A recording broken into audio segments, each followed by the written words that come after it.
Hey, welcome back. Got another repair video for you today. So this is the overhead assembly with the map lights, homelink, dome light switch, sunglass case from the overhead in our 2003 Accord.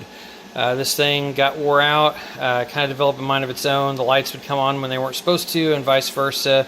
This switch wasn't working properly, stuff like that. So I decided to get a used assembly from a salvage Accord from a listing on eBay. So I've got that here.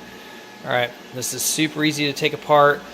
So when it's up there, it's going to have the lenses here on the map lights. So if you take an interior trim tool, you want to go to the inside portion here, put it in there, and gently lift, and it pops it right up.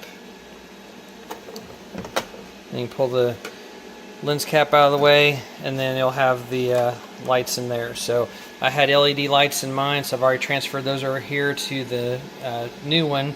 So remember, on LEDs, they only work one way. So if you put these LED bulbs in, if they don't work, take it out, flip it around, put it back in, should work for you. Alright, so these are very, very easy and basic.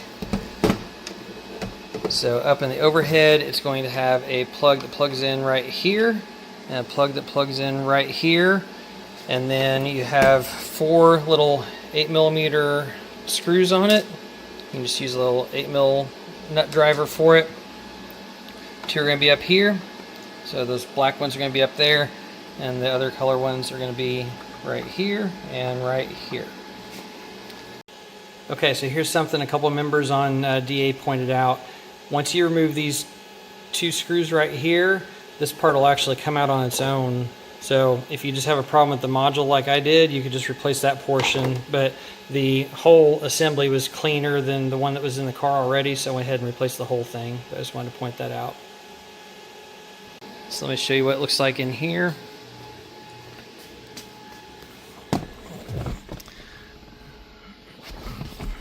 Alright, so there's my driver's side sun visor.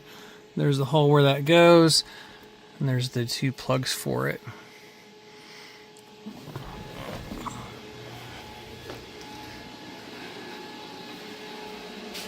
Alright, so since I've got the LEDs in there, I'm going to go ahead and put this up, plug it in, and then I'll put these nuts in there. Okay, there's the plugs installed. So I'm just going to push this up into the overhead right here, and then put those 4 nuts in there. Alright, and once you get the first nut put in there, it's going to create a circuit there where now the lights come on, so that's how I can tell it works properly. Okay, so got everything installed, got proper operation here. Both map lights work, the door's open, so with that on door, it lights up. With it on off, it cuts it off, so that's working much better than it did before. Now, something to be aware of is your homelink buttons. They're going to store the code in the assembly itself, so since I took my original assembly out and put a new one in, I had to reprogram this one. So you can look up how to reprogram it, but real quick here, if you hold the outer buttons, hold those down for about 10 to 20 seconds till the light flashes. That's going to clear the memory. And then in order to program one of the buttons, you're going to grab the remote for the door that you want to program, bring the remote up here a few inches away, hold the remote button, and then hold the button you want to program down for a few seconds.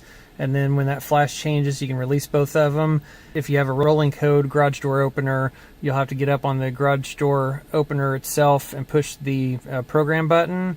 And then within about 30 seconds, come in here, press the button you want to program and hold it down for a couple seconds, release it.